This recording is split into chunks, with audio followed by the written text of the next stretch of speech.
എല്ലാവർക്കും റീബോൺ രുചിയുടെ പുതിയൊരു വീഡിയോയിലേക്ക് സ്വാഗതം. അപ്പോൾ ഇന്ന് ക്രിസ്മസ് ആണ്. എല്ലാവർക്കും ഹാപ്പി ക്രിസ്മസ്. അപ്പോൾ ഇന്ന് എല്ലാവരും സാധാരണ ക്രിസ്മസിനൊക്കെ പ്ലം കേക്കൊക്കെ ആണല്ലോ ഉണ്ടാക്കുന്നത്. അപ്പോൾ ഞാൻ വിചാരിച്ചു ഇത്തവണ ഒന്ന് വെറൈറ്റി ഒന്ന് പിടിക്കാമെന്ന് വിചാരിച്ചിട്ട് നല്ലൊരു ഫ്രൂട്ട്സിൻ്റെ ബ്രെഡ് ഉണ്ടാക്കാൻ വേണ്ടിയിട്ട് നോക്കിയതാണ് കേട്ടോ. അപ്പോൾ ഇതുപോലെ ഉണ്ടാക്കാൻ ആർക്കെങ്കിലും താല്പര്യമുണ്ടെന്നുണ്ടെങ്കിൽ ഈ വീഡിയോ മുഴുവനും കണ്ടതിന് ശേഷം മാത്രം ഇതൊന്ന് ട്രൈ ചെയ്ത് നോക്കാം. അപ്പോൾ നമുക്കിതെങ്ങനെയാണ് റെഡിയാക്കി എടുക്കുന്നതെന്ന് നോക്കാം. അപ്പോൾ പുതുതായിട്ട് കാണുന്ന ആരെങ്കിലും ഉണ്ടെങ്കിൽ നമ്മുടെ ചാനലൊന്ന് കാണുവാണെങ്കിൽ ഇഷ്ടപ്പെടുവാണെങ്കിൽ ഒന്ന് സപ്പോർട്ട് ചെയ്യാൻ വേണ്ടിയിട്ട് മറക്കരുത് കേട്ടോ. അപ്പോൾ നമുക്ക് നേരെ വീഡിയോയിലേക്ക് പോകാം. ആദ്യത്തെ പരിപാടി എന്ന് പറയുന്നത് നമുക്ക് മാവൊക്കെ ഒന്ന് കുഴച്ച് സെറ്റാക്കണം. അപ്പോൾ അതിന് വേണ്ടിയിട്ട് ഇതുപോലൊരു ബൗൾ എടുത്തിട്ട് അതിനകത്തേക്ക് 1 കപ്പും 1 ടേബിൾ സ്പൂണും ചെറു ചൂടുള്ള പാലാണ്. അപ്പോൾ ഇത്രയും പോരായിരുന്നു കേട്ടോ എനിക്കിതൊന്ന് കുഴച്ചെടുക്കാൻ വേണ്ടിയിട്ട്. കുറച്ചും കൂടെ ഞാൻ എടുത്തിട്ടുണ്ട്. അത് ഞാനത് ആ ഒരു മിക്സ് ചെയ്യുന്ന സമയത്ത് ഞാനത് കാണിച്ചു തരാം ഞാൻ വീണ്ടും എത്രയാണ് എടുത്തതെന്നുള്ളത്. ഇനി നമുക്ക് ഇതിനകത്തേക്ക് വേണ്ടത് 1/4 കപ്പ് ഷുഗറാണ് കേട്ടോ ഇട്ട് കൊടുക്കുന്നത്. ഈ ഒരു അളവിന് ശരിക്കും പറഞ്ഞാൽ 1/4 കപ്പ് വളരെ കുറവായിരുന്നു മധുരം. 1/2 കപ്പ് ഇട്ടാലും കുഴപ്പമൊന്നുമില്ല കേട്ടോ ഷുഗർ.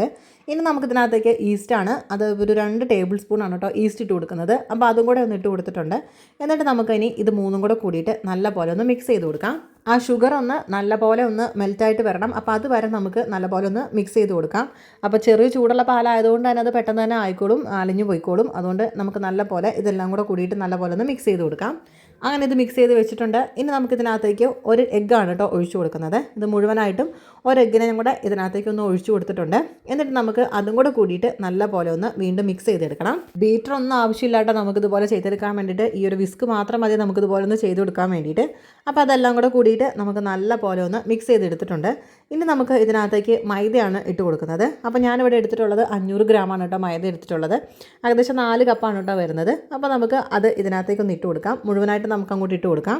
ഇനി ഇതിനകത്തേക്ക് ആവശ്യത്തിനുള്ള ഉപ്പാണ് നമ്മൾ ചേർത്ത് കൊടുക്കുന്നത്. ഒരു 1 ടീസ്പൂണാണ് നമ്മൾ ഉപ്പ് ഇതിനകത്തേക്ക് ചേർത്ത് കൊടുത്തിട്ടുള്ളത്. എന്നിട്ട് നമുക്ക് ഇതൊന്ന് എല്ലാം കൂടെ കൂടിയിട്ടൊന്ന് നല്ല പോലെ ഒന്ന് മിക്സ് ചെയ്തെടുക്കാം. അപ്പോൾ ആദ്യം തന്നെ നമുക്കിതുപോലെ ഈ ഒരു വിസ്ക് വെച്ചിട്ടോ അല്ലെങ്കിൽ സ്പാച്ചിൽ വെച്ചിട്ടോ എന്തെങ്കിലും വെച്ചിട്ട് ജസ്റ്റ് നല്ലപോലെ ഒന്ന് മിക്സ് ചെയ്തതിന് ശേഷം കൈ വെച്ചിട്ട് തന്നെ നമുക്കിതൊന്ന് നല്ലപോലെ ഒന്ന് കുഴച്ചെടുക്കണം. ഇനി നമുക്ക് ആ ഒരു വിസ്കിൻ്റെ ആവശ്യമില്ല കേട്ടോ. നമ്മുടെ കൈ വെച്ച് തന്നെ നമുക്ക് ഇത് നല്ലപോലെ ഒന്ന് കുഴച്ചെടുക്കണം. അപ്പോൾ ഇത് കുഴക്കുന്ന സമയത്താണ് കേട്ടോ എനിക്ക് മനസ്സിലായത് കുറച്ചും കൂടെ വെള്ളം വേണം എന്നുള്ളത്. അപ്പോൾ അതുകൊണ്ട് തന്നെ ഞാൻ ഇതിനകത്തേക്ക് ഏകദേശം ഒരു 1/4 കപ്പോളം കൂടെ ഞാൻ ഇതിനകത്തേക്ക് ആ ഒരു ചെറു ചൂടുള്ള പാൽ നമ്മൾ എടുത്തു വെച്ചിട്ടുണ്ടായിരുന്നു. അതിനകത്തുനിന്ന് കുറച്ചും കൂടെ ഞാൻ ഇതിനകത്തേക്ക് ചേർത്ത് കൊടുത്തിട്ടുണ്ട്. അപ്പോൾ ഞാനിതിന് മൊത്തത്തിൽ ചേർത്തിട്ടുള്ളത് 1 കപ്പും നേരത്തെ 1 ടേബിൾ സ്പൂണും ചേർത്തിട്ടുണ്ടായിരുന്നു. പിന്നെ ഒരു 1/4 കപ്പും കൂടെ ഞാനിപ്പോൾ ചേർത്ത് കൊടുത്തിട്ടുണ്ട്. അങ്ങനെ ടോട്ടലി 1 കപ്പ് പ്ലസ് ഒരു 5 ടേബിൾ സ്പൂണാണ് പാലിനകത്തേക്ക് ചേർത്ത് കൊടുത്തിട്ടുള്ളത്. എന്നിട്ട് ഇതെല്ലാം കൂടെ കൂടിയിട്ട് നമുക്ക് നല്ല പോലെ ഒന്ന് മിക്സ് ചെയ്തെടുക്കുകയാണ്. കുഴച്ചെടുക്കാനായിട്ട് നമ്മൾ ചെയ്യുന്നത്. അപ്പോൾ നമ്മളിതിനകത്തേക്ക് ഓയിൽ ഒന്നും നമ്മൾ ചേർത്ത് കൊടുത്തിട്ടില്ല. അപ്പോൾ നമുക്കറിയാലോ ഇത് നമുക്കൊന്ന് കുഴച്ചെടുക്കാൻ വേണ്ടിയിട്ട് തന്നെ നല്ല ബുദ്ധിമുട്ടുണ്ടാകും ചില സമയങ്ങളിൽ നമുക്ക് എണ്ണ ഒന്നും ചേർത്ത് കൊടുത്തിട്ടില്ല എന്നുണ്ടെങ്കിൽ. അപ്പോൾ അതുകൊണ്ട് തന്നെ ഞാൻ ഇത് കൈയൊക്കെ നല്ലപോലെ അങ്ങോട്ട് ഒട്ടി പോയിട്ടുണ്ടായിരുന്നു. അപ്പോൾ വീണ്ടും ഞാൻ കൈ ഒന്ന് കഴുകിയതിന് ശേഷം കൈ ഒന്ന് നനച്ചിട്ട് നമ്മളിതുപോലെ വീണ്ടും ഒന്ന് കുഴച്ചെടുത്തപ്പോഴാണ് റെഡി ആയിട്ട് വന്നിട്ടുണ്ടായിരുന്നത്.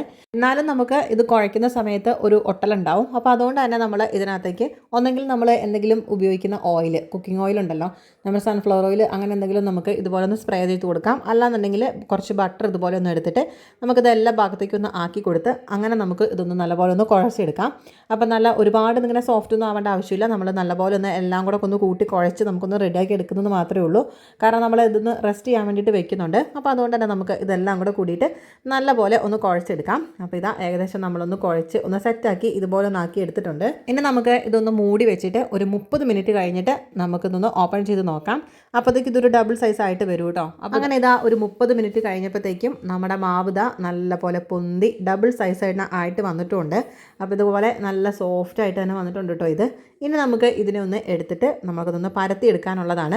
അപ്പോൾ ഞാൻ ഇതിനകത്തുനിന്ന് ഈ ഒരു ബൗളിനകത്തുനിന്ന് വിടിയിച്ചിട്ട് നമുക്കൊന്ന് ഒന്നെങ്കിൽ കൗണ്ടർ ടോപ്പിൽ ഇട്ട് കൊടുക്കുക, അല്ലെങ്കിൽ നമുക്കൊരു മാറ്റിലോ നമ്മളെ സിലിക്കോണിൻ്റെ മാറ്റ് ഉണ്ടാവുമല്ലോ അതിൽ നമുക്ക് ഇട്ട് കൊടുക്കാം. അപ്പോൾ ഞാനിപ്പോൾ ഇതൊരു സിലിക്കോണിൻ്റെ മാറ്റിനകത്തേക്ക് കുറച്ച് പൊടിയും കൂടി ഒന്ന് തട്ടി കൊടുത്തിട്ട് നമുക്കിതുപോലെ ഒന്ന് ഇട്ട് കൊടുക്കാം. അല്ലാന്നുണ്ടെങ്കിൽ അത് വീണ്ടും ഒട്ടിപ്പോകും. അപ്പോൾ അതുകൊണ്ട് നല്ലപോലെ പൊടി ഒന്ന് വിതറിയതിന് ശേഷം നമുക്കൊന്ന് ഇതുപോലെ ഇട്ട് കൊടുക്കാം. എന്നിട്ട് അതിൻ്റെ മുകളിലേക്ക് നമുക്ക് കുറച്ചും കൂടെ പൊടിയൊക്കെ ഒന്ന് ഇട്ട് കൊടുത്തിട്ട് നമുക്കതൊന്ന് പരത്തി എടുക്കാനുള്ളതാണ്. അപ്പോൾ ആദ്യം കൈകൊണ്ട് ജസ്റ്റ് ഒന്ന് പരത്തിയതിന് ശേഷം ഇതുപോലെ നമുക്കൊരു കോല് വെച്ചിട്ട് നമുക്കിതുപോലെ ഒന്ന് പരത്തിയെടുക്കാം. അപ്പം ഒരേ നമുക്കൊരു ചതുരത്തിൽ തന്നെ നമുക്ക് കിട്ടാൻ വേണ്ടിയിട്ടൊന്ന് നോക്കുക. ചതുരം തന്നെ കിട്ടിയില്ലെങ്കിലും കുഴപ്പമൊന്നുമില്ല കേട്ടോ. നമുക്ക് റൗണ്ട് ചെയ്ത് വരുമ്പം ആ ഒരു രീതിയിൽ തന്നെയൊക്കെ വരും. അപ്പോൾ നമുക്ക് ഇതുപോലെ ഒന്ന് എല്ലാ ഭാഗത്തേക്കും ഒന്ന് ആക്കിയിട്ട് ഒരു 1/2 ഇഞ്ച് കനത്തിൽ നമുക്കിതൊന്ന് പരത്തിയെടുക്കാം. അപ്പോൾ ഇതുപോലെ ഒന്ന് പരത്തി ഒന്ന് സെറ്റാക്കി എടുത്തിട്ടുണ്ട്. ഇനി നമുക്ക് ഇതിൻ്റെ മുകളിലേക്ക് കംപ്ലീറ്റ് ആയിട്ട് ബട്ടറാണ് നമ്മൾ തേച്ച് കൊടുക്കുന്നത്. അൺസോൾട്ടഡ് ബട്ടറാണ് കേട്ടോ നമ്മൾ തേച്ച് കൊടുക്കുന്നത്, സോൾട്ടഡ് അല്ല. അപ്പോൾ നമുക്ക് ഇതുപോലെ ആ ഒരു റൂം ടെമ്പറേച്ചറിൽ ഇരിക്കുന്ന ബട്ടറാണ്. അപ്പോൾ അത് നമുക്ക് ഇതുപോലെ ആ ഒരു മുകളിൽ കംപ്ലീറ്റ് ആയിട്ട് നമുക്ക് ഇതുപോലെ ഒന്ന് തേച്ച് പിടിപ്പിച്ച് കൊടുക്കാം. അങ്ങനെ അത് മുഴുവനും നമ്മൾ ഇതിൻ്റെ മുകളിലേക്ക് ആ ഒരു ബട്ടർ നമ്മൾ ഇതുപോലെ ഒന്ന് അപ്ലൈ ചെയ്ത് കൊടുത്തിട്ടുണ്ട്. ഇനി നമുക്ക് ഇതിൻ്റെ മുകളിലേക്ക് കുറച്ച് ഷുഗർ ഇതുപോലെ ഒന്ന് സ്പ്രെഡ് ചെയ്ത് കൊടുക്കാം. അതിനുശേഷം നമുക്ക് ഇനി ഇതിനകത്തേക്ക് നമുക്ക് കുറച്ച് സ്പൈസസ് പൊടിച്ചതാണ്, അതായത് നമ്മൾ പ്ലം കേക്കിനൊക്കെ യൂസ് ചെയ്യാറുണ്ടല്ലോ നമ്മൾ ഈ ഒരു സ്പൈസസിൻ്റെ പൗഡർ, അതായത് ഗ്രാമ്പൂ, പട്ട, ജാതിക്ക, ഏലക്ക അതുപോലെയുള്ള ആ ഒരു നമ്മുടെ സ്പൈസസ് ഒക്കെ കൂടെ കൂടിയിട്ട് നമ്മളൊന്ന് വറുത്ത് പൊടിച്ചെടുത്തതാണത്. നന്നപോലെ ഒന്ന് പൊടിച്ചെടുത്തിട്ടുണ്ട്. അപ്പോൾ ഇത് നമ്മൾ വീട്ടിൽ തന്നെ റെഡിയാക്കിയതാണ് കേട്ടോ. വീട്ടിൽ തന്നെ നമ്മൾ ആ ഓരോ സ്പൈസസ് എടുത്തിട്ട് പൊടിക്കുമ്പോഴാണ് കറക്റ്റ് ആ ഒരു ഫ്ലേവറും കൂടെ വരുന്നത്. അപ്പോൾ ഇതിനൊരു എക്സ്ട്രാ ഒരു ഫ്ലേവറും കൂടെ കിട്ടാൻ വേണ്ടിയിട്ടാണ് ഇതുപോലെ ആ ഒരു സ്പൈസസിൻ്റെ ആ ഒരു പൗഡറും കൂടെ നമ്മൾ ഇതുപോലെ ഒന്ന് ചേർത്ത് കൊടുത്തിട്ടുള്ളത്. ഇനിയിപ്പോൾ നമ്മുടെ ആ ഒരു സിനമൺ പൗഡർ മാത്രമാണെങ്കിലും കുഴപ്പമൊന്നുമില്ല, അത് നമുക്ക് ഇതുപോലെ ഒന്ന് സ്പ്രെഡ് ചെയ്ത് കൊടുക്കാം. ഇനി ഇതിൻ്റെ മുകളിലേക്ക് നമുക്ക് ഇതുപോലെ കുറച്ച് നട്ട്സും കുറച്ച് റേസിൻസും എല്ലാം കൂടെ കൂടി ഡ്രൈ ഫ്രൂട്ട്സും ഒക്കെ കൂടെ നമുക്ക് ഇതിനകത്തേക്ക് ചേർത്ത് കൊടുക്കാം. അപ്പോൾ ഞാനിവിടെ എടുത്തിട്ടുള്ളത് ബ്ലാക്ക് റേസിൻസും ആ ഒരു ഗോൾഡൻ കളർ റേസിൻസും, പിന്നെ അത് ടൂട്ടി ഫ്രൂട്ടി അല്ല കേട്ടോ, ആ ഒരു ഡ്രൈ ഫ്രൂട്ട്സ് എല്ലാം കൂടെ ഒരു കളറിൽ ഇങ്ങനെ നമുക്ക് കിട്ടിയതാണ്. അപ്പോൾ അതും ഇതുപോലെ ഒന്ന് ചേർത്ത് കൊടുത്തിട്ടുണ്ട്. ഇനിയിപ്പോൾ ടൂട്ടി ഫ്രൂട്ടി ആണെങ്കിൽ അതാണെങ്കിലും കുഴപ്പമില്ല, നമുക്ക് ഇഷ്ടമുള്ളതൊക്കെ നമുക്ക് ഇതിനകത്ത് ചേർത്ത് കൊടുക്കാം. ഇനി നമുക്ക് ചെയ്യേണ്ടത് ഇതുപോലെ സൈഡിൽ നിന്ന് ഒന്നിങ്ങനെ റോൾ ചെയ്ത് എടുക്കണം. അപ്പോൾ ഇതുപോലെ മുഴുവനായിട്ട് നമ്മൾ ഇതുപോലെ ഒന്ന് റോൾ ചെയ്ത് എടുത്തിട്ടുണ്ട് കേട്ടോ. ഇനി നമുക്ക് ആ ഒരു സൈഡ് ഭാഗമൊക്കെ നമുക്ക് ഇതുപോലെ ഒന്ന് പ്രസ് ചെയ്തിട്ട് അതൊന്ന് എല്ലാം കൂടെ ഒന്ന് നല്ലപോലെ ഒന്ന് ജോയിൻ കൂടെ ചെയ്ത് കൊടുക്കാം. അങ്ങനെ എല്ലാം കൂടെ നമുക്ക് ഇതുപോലെ ഒന്ന് ആക്കി റോളാക്കി ഇതുപോലെ ഒന്ന് ആക്കി എടുത്തിട്ടുണ്ട്. ഇനി നമുക്ക് ചെയ്യേണ്ടത് ഇതിൻ്റെ ആ ഒരു സെൻറ്റർ പോർഷനിൽ കൂടെ നമുക്കിതുപോലെ ഒന്ന് കട്ട് ചെയ്തെടുക്കാം. കട്ട് ചെയ്യുന്ന സമയത്ത് ഈ ഒരു സൈഡ് മാത്രമാണ് ഇതുപോലെ രണ്ടായിട്ട് കട്ട് ചെയ്യാൻ പാടുള്ളൂ. മറ്റേ സൈഡിൽ ഏകദേശം ഒരു ഇഞ്ചോളം നമുക്ക് വിട്ടിട്ട് വേണം നമ്മൾ കട്ട് ചെയ്തെടുക്കാൻ വേണ്ടിയിട്ട്. എന്നിട്ട് നമ്മൾ ഇതിൻ്റെ ഈ ഒരു അറ്റം എടുത്തിട്ട് ഇതുപോലെ റൗണ്ട് ചെയ്ത് ഇങ്ങോട്ട് എടുക്കുകയാണ് ചെയ്യുന്നത്. ഒരു സൈഡ് മാത്രമാണ് നമ്മൾ മുഴുവനായിട്ട് ഇങ്ങനെ കട്ട് ചെയ്ത് മാറ്റിയിട്ടുണ്ടായിരുന്നുള്ളൂ. മറ്റേ സൈഡ് നമ്മൾ ഏകദേശം ഒരു ഇഞ്ചോളം നമ്മൾ വിട്ടിട്ടാണ് നമ്മൾ ഇതുപോലെ ഒന്ന് ആക്കി എടുത്തിട്ടുണ്ടായിരുന്നത്. അതുപോലെ നമുക്കിതുപോലെ ഒന്ന് എല്ലാം കൂടെ ചേർത്തിട്ട് നമുക്കിതുപോലെ ഒന്ന് റൗണ്ട് ചെയ്ത് എടുത്തിട്ടുണ്ട്. അപ്പോൾ ഇതുപോലെ നല്ല ഈ ഒരു ഡിസൈനിൽ കിട്ടും കേട്ടോ. ഇതൊക്കെ ഇങ്ങനെ കറക്റ്റ് ലെയർ ആയിട്ട് തന്നെ വരാനുള്ളതും കൂടെയാണ്. അപ്പോൾ ഏതായാലും നമുക്ക് നല്ല ഭംഗിയായിട്ട് നമുക്കിതുപോലെ ആക്കി എടുത്തിട്ടുണ്ട്. ഇനി നമുക്ക് ചെയ്യേണ്ടത് ഇതുപോലെ ഒരു ബട്ടർ പേപ്പർ ഇട്ട് കൊടുത്തിട്ട് നമ്മുടെ ബേക്ക് ചെയ്യുന്ന ആ ഒരു ട്രേക്കകത്താണ്. അപ്പോൾ ഇതുപോലെ അടിഭാഗം ഇല്ലാത്ത ആ ഒരു ട്രേ ആണെങ്കിൽ അത്രയും നല്ലത്. നമ്മൾ അതിനകത്തേക്ക് ഇതുപോലെ ഒന്ന് ഇറക്കി വെച്ച് കൊടുക്കുകയാണ് ചെയ്യുന്നത്. എന്നിട്ട് നമുക്ക് ഇനി ഇതൊന്ന് റെസ്റ്റ് ചെയ്യാൻ വേണ്ടിയിട്ട് വെക്കണം. അപ്പോൾ ഇതിൻ്റെ മുകളിലേക്ക് കുറച്ച് ഭംഗിക്കും കൂടെ വേണ്ടിയിട്ട് കുറച്ച് റേസിൻസും അതേപോലെയുള്ള കുറച്ച് ആ ഒരു നട്ട്സും ഡ്രൈ ഫ്രൂട്ട്സും എല്ലാം ഒന്ന് കുറച്ചും കൂടെ ഞാൻ ഇതുപോലെ ഒന്ന് വെച്ച് കൊടുക്കുകയാണ് ചെയ്യുന്നത്. അങ്ങനെ അതും കൂടെ വെച്ച് കൊടുത്തതിന് ശേഷം നമുക്കിതൊന്ന് മൂടി വെച്ചിട്ട് ഏകദേശം നമുക്ക് ഒരു 15 മിനിറ്റ്സും കൂടെ നമുക്കൊന്ന് വെയിറ്റ് ചെയ്യണം. എന്നിട്ട് വേണം നമുക്ക് ഇതൊന്ന് ബേക്ക് ചെയ്തെടുക്കാൻ വേണ്ടിയിട്ട്. ഏകദേശം ഒരു 5 മിനിറ്റ്സ് കഴിയുമ്പോഴത്തേക്കും നമുക്ക് ഓവൻ ഒന്ന് പ്രീഹീറ്റ് ചെയ്യാൻ വേണ്ടിയിട്ട് വെക്കണം. അപ്പോൾ ഞാനിവിടെ വെച്ചിട്ടുള്ളത് ഏകദേശം ഒരു 180 ഡിഗ്രിയിൽ ഞാനൊരു 10 മിനിറ്റ് പ്രീഹീറ്റ് ചെയ്യാൻ വേണ്ടിയിട്ട് വെച്ചിട്ടുണ്ട്. അങ്ങനെ ഒരു 15 മിനിറ്റ് കഴിയുമ്പോഴത്തേക്കും നമ്മുടെ റെസ്റ്റ് ടൈമൊക്കെ കഴിഞ്ഞിട്ടുണ്ട്. ഇതുപോലെ ആയിട്ട് വന്നിട്ടുണ്ട്, നല്ല സെറ്റായിട്ട് വന്നിട്ടുണ്ട് കേട്ടോ. ഇനി ഇതിൻ്റെ മുകളിലേക്ക് നമുക്ക് കുറച്ചൊന്ന് എഗ് വാഷ് ചെയ്ത് കൊടുക്കാം. അപ്പോൾ അതിന് വേണ്ടിയിട്ട് ഒരു എഗ്ഗിൻ്റെ യോക്കും അതേപോലെ ഒരു 1 ടേബിൾ സ്പൂണോളം പാലും കൂടെ ചേർത്തിട്ട് നല്ലപോലെ ഒന്ന് മിക്സ് ചെയ്തിട്ട് ഇതുപോലെ നമുക്കൊന്ന് അപ്ലൈ ചെയ്ത് കൊടുക്കാം. ഇനി ഇത് പ്രീഹീറ്റ് ചെയ്ത് വെച്ചിരിക്കുന്ന ഓവനകത്തേക്ക് നമുക്ക് വെച്ച് കൊടുത്തിട്ട് ഒരു 170 ഡിഗ്രിയിൽ ഒരു 35 മിനിറ്റ് ആകുമ്പോഴത്തേക്കും നമ്മുടെ അടിപൊളി ബ്രെഡ് ഇവിടെ റെഡി ആയിട്ട് വന്നിട്ടുണ്ടാവും. അപ്പോൾ ഇതുപോലെ ഒരു 35 മിനിറ്റ് ആകുമ്പോഴത്തേക്കും ഇതുപോലെ കണ്ടാൽ നല്ല ഗോൾഡൻ കളറൊക്കെ ആയിട്ട് നല്ല സെറ്റായിട്ട് തന്നെ വന്നിട്ടുണ്ട് കേട്ടോ. ഇനി ഇതുപോലെ ഒന്ന് ആക്കി എടുത്തിട്ടുണ്ട്. അപ്പോൾ പുറത്തെടുത്തപ്പം ഇതുപോലെ ഉണ്ടിട്ട് നല്ല കളറൊക്കെ വെച്ച് കാണാനൊക്കെ നല്ല ഭംഗിയുള്ള നല്ല അടിപൊളിയായിട്ട് വന്നിട്ടുണ്ട്. ഇനി നമുക്ക് ഇതിനെ ആ ഒരു നമ്മുടെ ബേക്കിംഗ് ട്രേക്കകത്തുനിന്ന് ഒന്ന് പുറത്തെടുക്കാം. അപ്പോൾ ഇതുപോലെ ഉണ്ടാവും നമ്മുടെ ബേക്കിംഗ് ട്രേക്കകത്ത് പുറത്തെടുത്തപ്പം നല്ലൊരു വലിയൊരു കപ്പ് കേക്കൊക്കെ ഉണ്ടാക്കി വെക്കുന്ന പോലെ ആ ഒരു നല്ലൊരു കാണാനൊക്കെ നല്ല ലുക്ക് ഉണ്ടായിരുന്നു. ഇനി ഞാനതൊന്ന് കട്ട് ചെയ്തും കൂടെ കാണിച്ചു തരാം കേട്ടോ. പക്ഷേ കട്ട് ചെയ്തപ്പോഴാണ് കേട്ടോ എനിക്ക് മനസ്സിലായിട്ടുണ്ടായിരുന്നത് ഇത് കുറച്ചും കൂടെ വലിയൊരു ബേക്കിംഗ് ട്രേയിൽ വെച്ചിട്ട് നമുക്കിതൊന്ന് ബേക്ക് ചെയ്തെടുക്കുകയാണെങ്കിൽ ഉൾഭാഗമൊക്കെ നമുക്ക് കുറച്ചും കൂടെ ഒന്ന് നല്ലപോലെ കറക്റ്റൊക്കെ വെന്ത് ഒന്ന് സെറ്റായിട്ട് കിട്ടുമെന്ന് എനിക്ക് തോന്നിയിട്ടുണ്ടായിരുന്നു.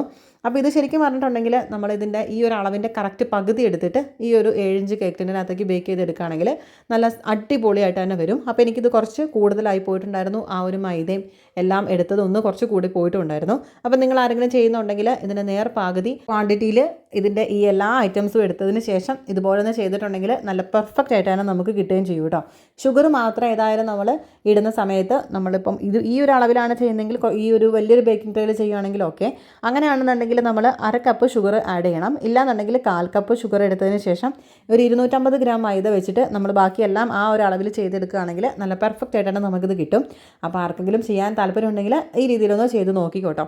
അപ്പോൾ എന്തായാലും എനിക്ക് സംഭവം ഇതിൻ്റെ മോൾവശമൊക്കെ നല്ലപോലെ റെഡിയായിട്ട് വന്നിട്ടുണ്ട്. എല്ലാം നല്ല സെറ്റാണ്. പക്ഷേ അടിഭാഗത്തേക്ക് ആകുമ്പോഴത്തേക്കും ആ ഒരു സ്പേസ് ഇല്ലാത്ത പോലെ അതൊന്ന് ബേക്കായി വരാനുള്ളൊരു ബുദ്ധിമുട്ട് മാത്രമേ ഉണ്ടായിരുന്നുള്ളൂ. അപ്പോൾ ബേക്ക് ചെയ്യുന്ന സമയത്തൊക്കെ എപ്പോഴും പെർഫെക്റ്റ് ആയിട്ടൊന്നും ആയിട്ട് വരണമെന്നൊന്നുമില്ല. എല്ലാവർക്കും നമുക്ക് ചില സമയങ്ങളൊക്കെ ഒന്ന് ഫ്ലോപ്പായിട്ട് പോകും. അപ്പോൾ അതുകൊണ്ടാണ് കേട്ടോ ഞാനിത് ഈ ഒരു സമയത്ത് ഇവിടെ അപ്ലോഡ് ചെയ്തിട്ടുള്ളത്. അപ്പോൾ ഈ ഒരു വീഡിയോ നിങ്ങൾക്ക് എല്ലാവർക്കും ഇഷ്ടപ്പെട്ടു എന്ന് വിചാരിക്കുന്നു.